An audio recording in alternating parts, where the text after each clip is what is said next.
वाह। अगले को भी 3 डब्बे बाद ही समझ में आया था। भाई जब इनडायरेक्टली बात चल रही है तो डायरेक्टली मुंह लगाने की जरूरत क्या है अपने को? एक लाइन में खत्म करो ना काम। क्या गफ्फार साहब किसके मैसेज आ रहे हैं? आराम से। 60 साल की उम्र खुद ने बताई, ऐसे में ब्लड प्रेशर, डायबिटीज, उनका टाइम टेबल होता है, अभी ये गोली खानी है, अभी वो गोली खानी होता है, ऐसा अक्सर हुआ करता है। लेकिन मित्रों, अच्छा आप ये देखो, सब कभी भी कैसे, ये देखो सब, ये तो देखे, सुनने से ज्यादा देखने लायक है। इसकी शक्ल देखो आप, नाम दिग्गज, वजन 42 किलो टोटल इसका, और इसकी शक्ल में आप शक्ल देखो, आंखों में करुणा का और दरिद्र का ऐसा स्थायी भाव है जैसे इसका जन्म चंदा लेने के लिए हुआ हुआ।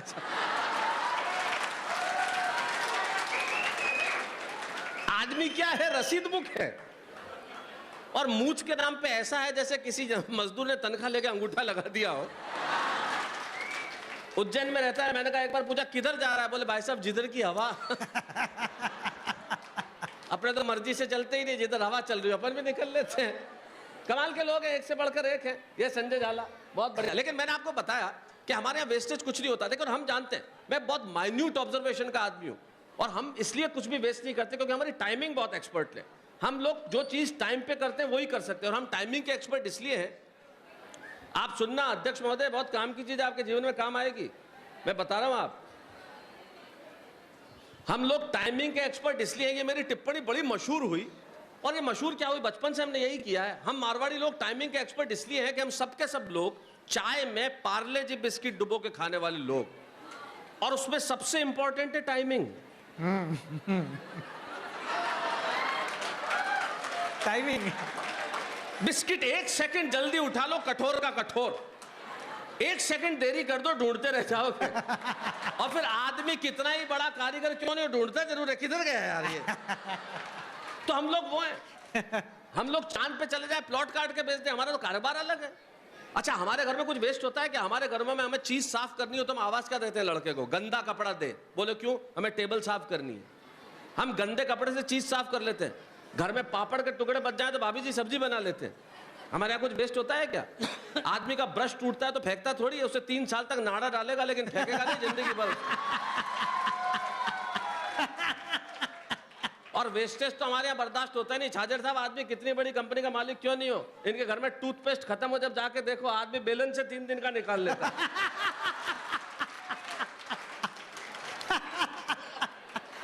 क्या बात है, वाह। एक से बढ़कर एक है हमारे यहाँ तो। ये दिनेश दिग्गज, घर में आग लग जाए तो फायर ब्रिगेड को मिस्ड कॉल देता है। ये संजय झाला हनीमून पे अकेला ही चला गया, बोले 1 ही टिकट लगेगा। क्या बात है, क्या बात है, वाह। अबे मैंने कहा कुछ तो सोचा कर। लेकिन सबसे बड़ा वाला अब्दुल गफ्फार, आपको पता नहीं समझ में आएगा कि नहीं आएगा, कुछ भी वेस्ट नहीं करता। इसके घर में डेटॉल की शीशी फूट गई, इसने उंगली काट ली।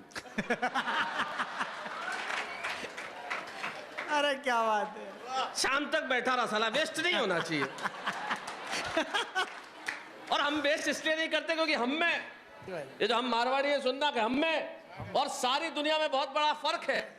हम में और सारी दुनिया में बहुत बड़ा फर्क है। इसका मेरे पास बहुत बड़ा तर्क है। हम में और सारी दुनिया में बहुत बड़ा फर्क है। मैं दुनिया में जगह जगह जाके, आप देखिए, मैं इतने सारे देशों में जाता हूं, अपने शोज के लिए पढ़ता हूं, तारक मेहता करता हूं, टेलीविजन में जितने शो करता हूं, सीना तान के कहता हूं, छाती ठोक के कहता हूं। और आज नहीं, 35 सालों से कह रहा हूं, जब से इतना था कि मैं मारवाड़ी हूं। और इसलिए कहता हूं कि आदमी को आप मारवाड़ से बाहर निकाल सकते हो, आदमी के भीतर से मारवाड़ बाहर नहीं निकाल सकते, जो हमारे भीतर है। क्या बात है, क्या बात है भाई साहब, वाह वाह वाह। हमारा कोई मुकाबला कर सकता है?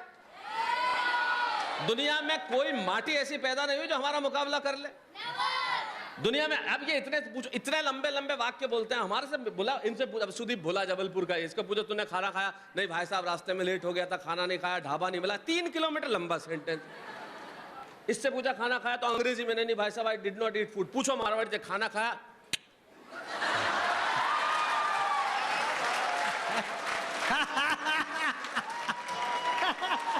खत्म। जब किच्च में काम चल रहा है तो पिच पिच क्यों कर रहा है आदमी? किच्च में। ये हमारी भाषा है, कोई मुकाबला कर सकता है हमारा? कोई दुनिया की कोई भाषा। हमारे मोहल्ले में एक ने कांच तोड़ दिया किसी की खिड़की का, तो जिसका कांच था वो बाहर आया, उसके बेटे जिसने को तोड़ा उसके बाप को बोला गया क्या करता है तुम्हारे बेटे ने कांच तोड़ दिया? बोले और तो गैलो है। अरे बोले तो फिर खुद के घर के क्यों नहीं तोड़ता? बोले इतो गैलो थोड़ी है।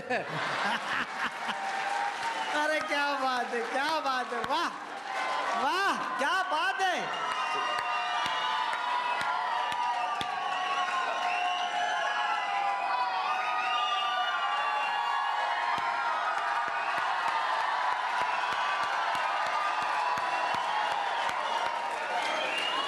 अब बताओ क्या करेगा चांद और क्या करेगी चांदनी? चांदनी। किसी का बाप हमारा मुकाबला कर ही नहीं, उस रात पैदा नहीं हुए हम। हमारे जोधपुर में मैंने एक ये आया, सुदीप बोला आया, मैंने कहा तूने जीवन में कहावत सुनी होगी माँ का दूध। मैंने कहा मारवाड़ में आ, तुझे नई कहावत बताता हूँ, बाप का दूध।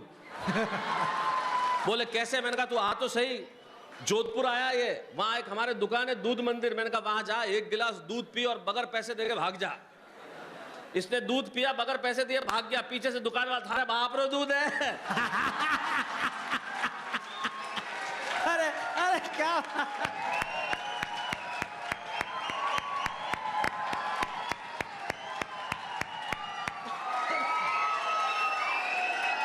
हाँ, मैंने इनको कहा हम गाली भी इतने प्यार से देते हैं, किसी के बाप को पता नहीं चले। लड़का क्लास में होमवर्क करके नहीं लाया, इससे शिक्षा मत लेना, गलत बात की शिक्षा मत लेना। हमारे वहां ऐसा था, ऐसी शिक्षा मैं नहीं देना चाहता। क्लास में होमवर्क करके लाया नहीं तो टीचर ने पूछा क्यों नहीं लाया? अरे सागर रात रहा आपने पिताजी हमारे सपना में आया और मन कहो कि मत ले जाइए, मैं हमारे बेटा ने समझा दूं। मास्टर ने कहा मेरे पिताजी मेरे भी सपने में आए और बोला नहीं करके लाओ तो देना दो। अब छोरे ने जो गाली मारवाड़ी में दी मास्टर आज तक नहीं समझ पाया। बोले सा आपरे सपना में आप रो बाप कई बात करे, हमारे सपना में कई बात करे, बहुत कमीन है सा आप रो बाप। अरे क्या। अब ये जो भाषाई सौंदर्य है, ये भाषाई सौंदर्य कहीं पैदा ही नहीं हो सकता, ये हम लोग ही कर सकते हैं। देखिए ये जो आनंद है वो आनंद कहीं हो ही नहीं सकता। लाडनू में एक तो गलियां कमाल की है साहब। मैं ये जो यूनिवर्सिटी ढूंढते हुए पहुंचा है, इतने में तो कोलंबस अमेरिका खोज लेता। और मेरे साइकिल के आगे, मतलब कार के आगे लड़का साइकिल किया हुआ, फिर हाथ यूं किया और फिर यूं कर दिया। मैंने रोका, मैंने कहा इसका क्या मतलब? पहले मुड़नो कैंसिल कर दियो। क्या बात है, वाह, बहुत अच्छा भैया। ये मारवाड़ की माटी है, आदमी बात ही ऐसी करता है जिसका हद नहीं, उसका कमाल ही ऐसा है। अब प्यार में दिल टूट जाता है अक्सर, तो क्या करते हैं लोग? वो बेचारे क्या नदी किनारे तालाब किनारे बैठ जाते हैं, ऐसे पत्थर कंकर मारते। तो मारवाड़ का एक लड़का बेचारा दिल टूट गया तो तालाब के किनारे बैठा हुआ, 5-7 तो मारे, इतने में एक मेंढक बाहर आ गया। अरे बोले थारी वाले के चक्कर में मारी वाले तो मातो क्यों बोड़े है?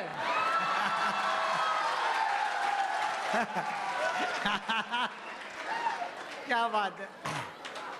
ये क्या हुआ बेटा? सॉरी नाना, कुछ डिस्टर्ब करने के लिए, लेकिन मेरे को आपसे हाथ मिलाना था। क्या नाम है बेटा आपका? नाम धैर्य, लेकिन रहा नहीं गया। दे रहे।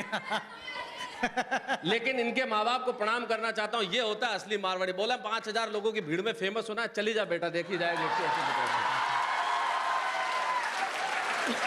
ये होता है असली मारवाड़ी। हाँ, प्रोग्राम यूनिवर्सिटी का, पैसा तेरापन समाज का, तू जा, तू तो बस मिल के आता। ये देखो, ये क्या बात, ये कमाल होता है। लेकिन मैं आचार्य श्री महाश्रमण जी को यहां से प्रणाम करना चाहता हूं, जब काठमांडू के अंदर धर्म का डंका बजाने जा रहे हैं। इस वक्त विहार पे है, लगभग महाश्रमण जी और पहुंचने वाले हैं अभी तो काठमांडू या बॉर्डर पे ही है। मैं सौभाग्यशाली हूं कि पिछले वर्ष और कुछ वर्ष पहले भी जसोल उनके दर्शन करने गया था और उसके पहले भी मैं उनके दर्शन कर चुका हूँ, उनका आशीर्वाद प्राप्त कर चुका हूँ। ये मेरे लिए बहुत बड़ी सौभाग्य की बात है। लेकिन यकीन मानिए कुछ कड़वी बातें मैं आपसे करना चाहता हूँ। मैं जहाँ भी जाता हूँ करता हूँ। मैंने शुरुआत में एक बात कही कि मेरे लिए गर्व की बात है कि मैंने जैन माँ की कोख से जन्म लिया। मैंने कहा मैंने जैन माँ की कोख से जन्म लिया, लेकिन मैंने ये नहीं कहा कि मैं जैन हूँ।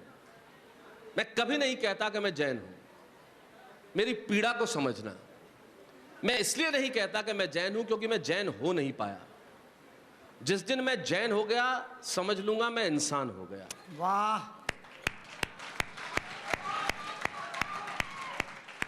जो शस्त्र उठाता है वो वीर होता है, जो शस्त्र त्यागता है वो महावीर होता है। मैं जैन नहीं हो पाया। मेरे लिए धर्म का अर्थ ये नहीं है, यकीन मानिए मेरे लिए धर्म के अर्थ बहुत अलग है। सत्य, अहिंसा, अपरिग्रह, अस्तेय, ब्रह्मचर्य। मैं किसी भी सिद्धांत का पालन नहीं कर पाया। मैं कैसा जैन साहब बताइए, मैं कैसा जैन हुआ? मुझे कई बार पीड़ा होती है, कोई फर्क नहीं पड़ता। हम आज तक इसी में उलझे हुए हैं कि हम सफेद वस्त्र पहने या वस्त्र नहीं पहने। हम आज तक इसी में उलझे हुए हैं कि हमारे मूर्तियों के नेत्र बंद हो या खुले हो। जैन होने का मतलब यह नहीं है कि पर्युषण में उपवास कर लूं। जैन होने का मतलब यह नहीं है कि मैं चौवियार रख लूं। जैन होने का मतलब यह भी नहीं है कि मैं जमीकंद नहीं खाऊं। जैन होने का मतलब यह नहीं है कि मैं आंबिल कर लूं, मैं तप कर लूं, मैं प्रतिक्रमण कर लूं। जैन होने का यह अर्थ है ही नहीं। यकीन मानिए मैं भोजनशाला में अपनी तस्वीर लगाने के लिए करोड़ों रुपए खर्च कर दूं और मेरे दरवाजे से कोई भूखा चला जाए तो यकीन मानिए मैं जैन हूं ही नहीं। मेरा धर्म बिल्कुल अलग है। हम लोग, यकीन मानिए मैं अक्सर कहता हूं ईश्वर से कि मुझे जैन होने की ताकत दे। अगर 1% भी मैं जैन हो गया तो समझूंगा मैं इंसान हो गया, क्योंकि आज जरूरत इंसान से इंसान को जोड़ने की है। हम कितने, यकीन मानिए जो मैं कहना चाहता हूं उस कड़वाहट को समझना। आप लोगों ने बच्चों के हाथ में वो सब कुछ दे दिया जो न सिर्फ इसे धर्म से दूर करेगा, परिवार से दूर कर देगा। आज इतने बुजुर्ग यहां बैठ के मुस्कुरा रहे हैं तो मुझे बहुत अच्छा लगा है। तो मैं उनको 4 पंक्तियां देना चाहता हूं जो मैंने सबसे अच्छी शायद कही होगी कि 21वीं, तब उनको बुजुर्गों को कहना चाहता हूं कि छत नहीं रहती, दहलीज नहीं रहती, दीवारों दर नहीं रहता। छत नहीं रहती, दहलीज नहीं रहती, दीवारों दर नहीं रहता, और घर में बुजुर्ग ना हो तो घर घर नहीं रहता। क्या बात है, क्या बात है भाई साहब, वाह वाह।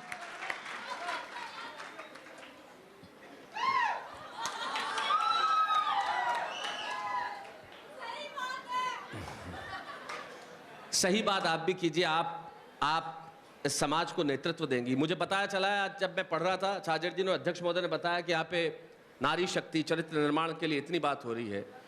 तो मैं आप सबसे कहना चाहता हूँ, मैं इससे ज्यादा कुछ नहीं कह सकता। 1983 में जब मैं इतना सा था तब मेरी भाषा अलग थी। तब मैंने एक कविता लिखी थी कुछ पंक्तियों की जो आप लोगों को समर्पित करता हूँ। मैं ये कहना चाहता हूँ कि हम एक शब्द हैं तो ये पूरी भाषा है। वाह। हम एक शब्द हैं तो ये पूरी भाषा है। हम कुंठित हैं तो यह एक अभिलाषा है। बस यही नारी की परिभाषा है। वाह। हम एक शब्द हैं तो वे पूरी भाषा है। हम कुंठित हैं तो वह एक अभिलाषा है। बस यही नारी की परिभाषा है। हम समुद्र का है तेज वेग तो झरनों का यह निर्मल स्वर। हम एक शूल हैं तो यह सहस्त्र ढाल प्रखर। हम दुनिया के हैं अंग, यह इसकी अनुक्रमणिका है। हम पत्थर के हैं संग, यह कंचन की कणिका है। हम बकवास हैं, यह भाषण है। हम सरकार हैं, यह शासन है। हम लवकुश हैं, यह सीता है। क्या बात है। हम दुनिया के हैं अंग, ये उसकी अनुक्रमणिका है। हम पत्थर के हैं संग, ये कंचन की कणका है। हम बकवास हैं, ये भाषण है। हम सरकार हैं, ये शासन है। हम लवकुश हैं, ये सीता है। हम छंद हैं, यह कविता है। हम राजा हैं, यह राज है। हम मस्तक है, यह ताज है। यही सरस्वती का उद्गम है। यही एक सुभाषा है। हम एक शब्द है तो वे पूरी भाषा है। क्या बात है भाई। हम कुंठित हैं तो ये एक अभिलाषा है। बस यही नारी की परिभाषा है। यकीन मानिए लोग मुझसे कहते हैं कि आप मंच पे खड़े होकर बड़ी बातें करते हो कि समाज को जोड़ना चाहिए, देश को जोड़ना चाहिए। आप क्या करते हैं? आप भी तो लाखों रुपए लेके काम करते हैं। आपने समाज के लिए क्या किया? मैंने कहा निश्चित तौर पे मैं लाखों रुपए लेता हूं, उसमें कोई शक नहीं। मैं लेता हूं, मुझे मेरी कीमत मालूम है। मैं लेता हूं, लाखों रुपए लेके टेलीविजन पे शोज करता हूं। लेकिन मैंने अपने आप से एक वादा किया हुआ है। मेरी समाज सेवा बिल्कुल अलग स्तर की। मैंने अपने आप से एक वादा किया है कि मैं टेलीविजन पे कोई भी ऐसा शो नहीं करूंगा जिसके लिए मुझे मेरी बेटी को यह कहना पड़े कि इसे मत देखना। वाह।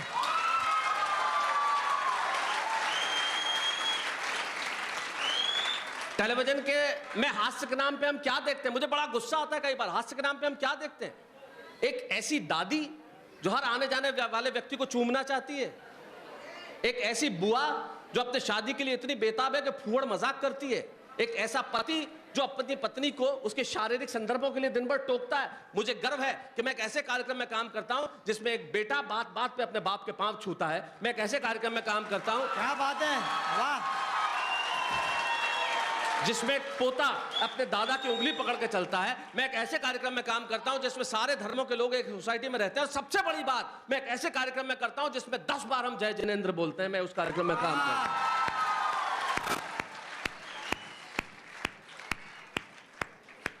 क्या बात, वाह। हम टाइम मुझे बता ना कितनी देर एग्जैक्ट?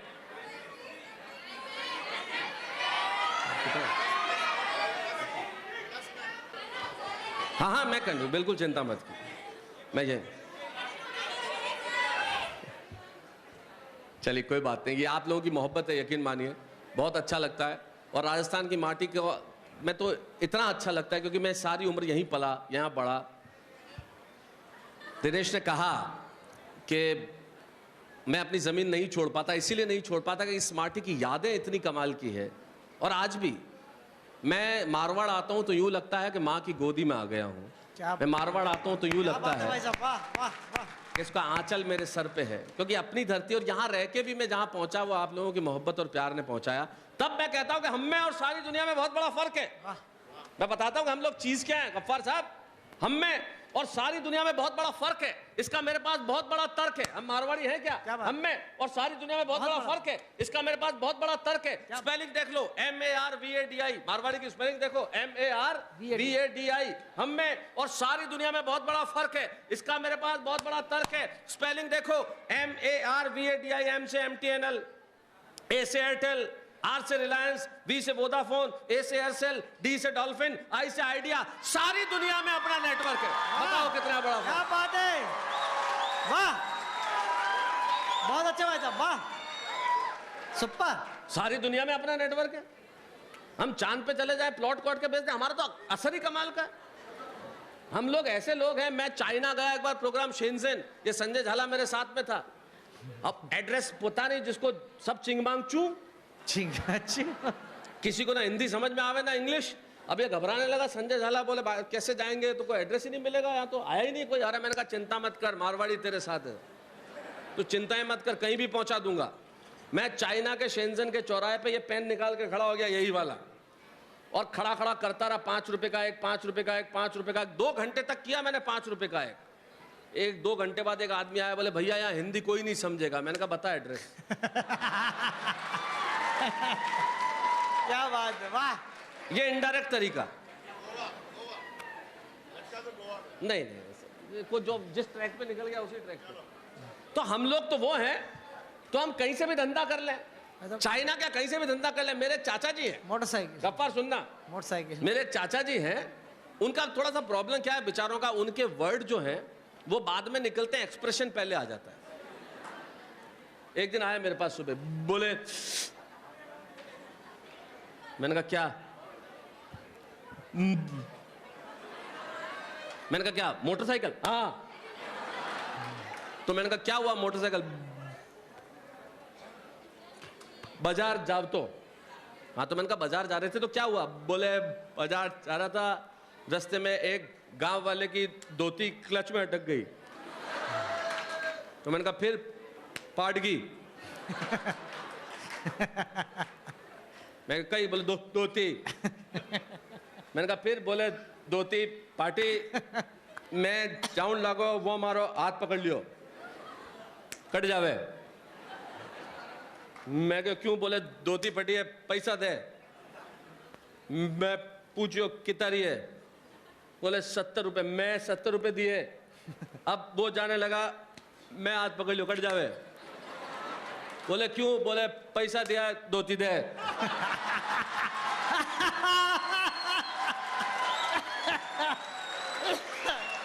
क्या बात है भाई साहब, वाह। बोले 700 देन गयो। मैं तो 70 का 700 के, बोले खाली धोती जी। तो हम लोग फटी हुई धोती से धंधा करने वाले लोग, हम कुछ भी कर सकते हैं।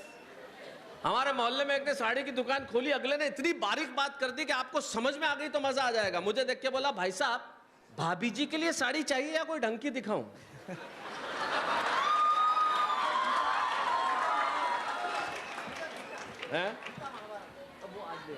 निकल जाते।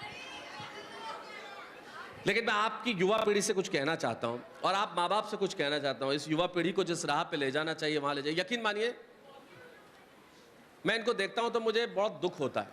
दुख इसलिए नहीं होता, दुख इसलिए होता है कि आप सब लोगों के पास सुविधाएं बहुत है।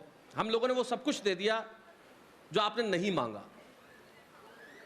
लेकिन ये जो पीढ़ी संस्कृति से दूर होती चली जा रही है, तब मन में बहुत पीड़ाएं होती हैं। आज की पीढ़ी के बच्चों कई बार मुझे लगता है घर में जाओ, उसको 36 रुपये, 36 मीन्स जी करता है एक निकाल के 36 तक गिन के बताऊं कि 36 मीन्स क्या होते हैं। कमाल के बच्चे हो गए। अभी वहां पे मैं ठहरा, सारे बच्चे आ गए, बाकी तो सब तो ऑटोग्राफ मांग रहे। एक बोला कागज है, कागज भी मेरा, पेन भी मेरा, ऑटोग्राफ भी मेरा। ये होता है मारवाड़ी की औलाद। मतलब कमाल के लोग। लेकिन ये जो बच्चे संस्कृति से दूर होते जा रहे हैं, यकीन मानिए संस्कृति से दूर होने का मतलब है परिवार से दूर होना, देश से दूर होना, मुल्क से दूर होना। मैं अक्सर कहता हूं मित्रों, गांव में जब कोई एक बुजुर्ग का देहावसान होता है ना, तो एक बुजुर्ग कम नहीं होता, एक धोती कम हो जाती है। क्या बात, क्या बात। आगामी 20 सालों में हमें ये वस्त्र नहीं दिखेंगे। अगर आप यकीन मानिए, मैं बस ये कहना चाहता हूं, आपको बार बार कहता हूं, आप गुजरात में रहते हैं, अपने बच्चों को गुजराती जरूर सिखाइए, क्योंकि वो वहां की भाषा है। हिंदी वो बोलेंगे, अंग्रेजी उन्हें आती है, स्कूलों में सिखाई जाती है। महाराष्ट्र में रहते हैं, मराठी जरूर सिखाइए, क्योंकि बड़ी खूबसूरत भाषा है और वहां आप काम करते हैं। बंगाल में रहते हैं, बांग्ला सिखाइए, लेकिन मारवाड़ी भूलने मत दीजिए। क्या बात। हमारी भाषा भूली नहीं जानी चाहिए, हमारी भाषा जिंदा रहनी चाहिए, ये भाषा बची रहनी चाहिए, क्योंकि भाषा नहीं बचेगी तो मुल्क नहीं बचेगा। वाह। कल आपकी एक बहुत बड़ी मैराथन है सुबह 8 बजे। मैं चाहता हूं कि उसमें आप बहुत बड़ी संख्या में हिस्सा लें। मेरी भी इच्छा थी कि मैं रुकूं, मैं हिस्सा लूं, लेकिन सुबह मुझे जाके शूटिंग करनी है मुंबई, इसलिए मैं जाऊंगा। कमिटमेंट है, जाना पड़ेगा। ये तो आपका प्यार है, मोहब्बत और आशीर्वाद पाने इस धरती का मैं आया, लेकिन उस मैराथन में जरूर हिस्सा लें और मेरी ओर से हिस्सा लें, ये समझ के दौड़ें कि मैं भी आपके साथ दौड़ रहा हूं। ये एक सबसे बड़ी चीज होगी और ये एक सबसे बड़ा, और ये जो चरित्र निर्माण इस धरती पे हो रहा है, मुझे इससे ज्यादा सुखद कुछ नहीं लगता। मुझे इससे ज्यादा सुखद इसलिए कुछ नहीं लगता क्योंकि मैंने वो संस्कृति पाई है मेरे माँ बाप से, कि आज भी जब हम अपने माता पिता से बात करते हैं तो हमारी नजरें झुकी रहती है। आज भी शैलेश टोडा दुनिया के सबसे बड़े स्टार हो गए होंगे, लेकिन उनके सामने मेरा कोई सवाल नहीं होता। उन्होंने जो आदेश दे दिया वो आज भी मैं पूरा करता हूँ। और आज भी होंगे शैलेश टोडा कितने भी बड़े स्टार, अभी रात को 1 बजे भी मैं कार्यक्रम खत्म करूंगा तो सबसे पहला फोन मेरी माँ को करूंगा कि मैंने कार्यक्रम पूरा कर लिया और अब मैं वहां जा रहा हूं। मेरे दिन की शुरुआत उनकी बातचीत से होती है, दिन का अंत उनकी बातचीत के साथ होता है। शारीरिक रूप से हम भले दूर रहें, लेकिन सबसे बड़ी चीज ये है, क्योंकि ये संस्कृति रहनी चाहिए। हमें मांगना कहाँ होता है, मांगते कहाँ। एक आदमी था, ईश्वर के दरबार में जाके खूब रोता और कहता मुझे ये दे दे, मुझे वो दे दे, उससे कुछ नहीं मिलता था। एक दिन वो चिल्ला पड़ा, रोने लगा। हमें मांगना कहाँ चाहिए, उसकी 2 पंक्तियां सुनाता हूं। ईश्वर को कहने लगा कि तू क्यों नहीं सुनता मेरी, क्या दमदार मेरी दुआ नहीं है क्या? ईश्वर प्रकट हुए और कहने लगे, तू मांगने यहां क्यों चला आया, तेरे घर में मां नहीं है क्या? वाह वाह वाह वाह, क्या बात है भाई साहब, वाह। तब अंत में मैं एक कविता ऐसी सुना के जाना चाहता हूं, और इसलिए सुना के जाना चाहता हूं कि इतनी बड़ी संख्या में ये बेटियां यहाँ बैठी है और इनके बेटियों के पिता यहाँ बैठे। मेरे पास आज सुनाने को इससे बेहतर कुछ नहीं है। तो अब इधर से थोड़ा सा पुलिस वाले भाई साहब, सम्मान करता हूं, बहुत सचमुच में बहुत सम्मान करता हूं। हम लोग होली पर रंग खेलते हैं, लेकिन ये अपने परिवारों को छोड़ के सड़क पर रहते हैं इसलिए क्योंकि हम होली खेल सकें। हम लोग दिवाली पे पटाखे छोड़ते हैं, अपने बच्चों को छोड़ के हमारे साथ खड़े रहते हैं ताकि हम पटाखे जला सकें। हम लोग किसी भी त्योहार पे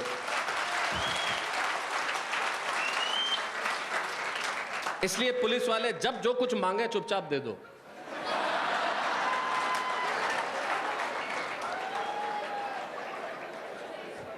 नहीं, ये जोक्स अपार्ट, सचमुच मैं खाकी वर्दी का बहुत सम्मान करता हूं। मेरे बहुत मित्र हैं और मैं इसलिए भी सम्मान करता हूं कि हमारे चेहरों पे मुस्कुराहट रहे, इसकी वजह से इन्होंने अपनी मुस्कुराहट त्याग रखी है। मैं आपका सचमुच बहुत सम्मान करता हूं। आइए मैं एक कविता ऐसी सुना के जाना चाहता हूं जो आज मेरे पास इस प्रांगण में इससे बेहतर सुनाने को कुछ नहीं है। सुनाना मैं स्वागत है।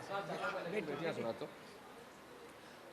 इसलिए नहीं है, जैसा मैंने कहा कि बच्चे जो हमसे चाहते हैं वो हम उन्हें देते नहीं, और जो हम उन्हें देते हैं वो हमसे चाहते नहीं। आखिर हमारे बच्चे हमसे क्या चाहते हैं, हमें क्या देना चाहिए। एक कविता मैंने क्यों लिखी, मैं एक छोटी सी कहानी सुनाता हूं, कहानी क्या घटना सुनाता हूं जिसकी वजह से इस कविता का निर्माण हुआ 3 साल पहले।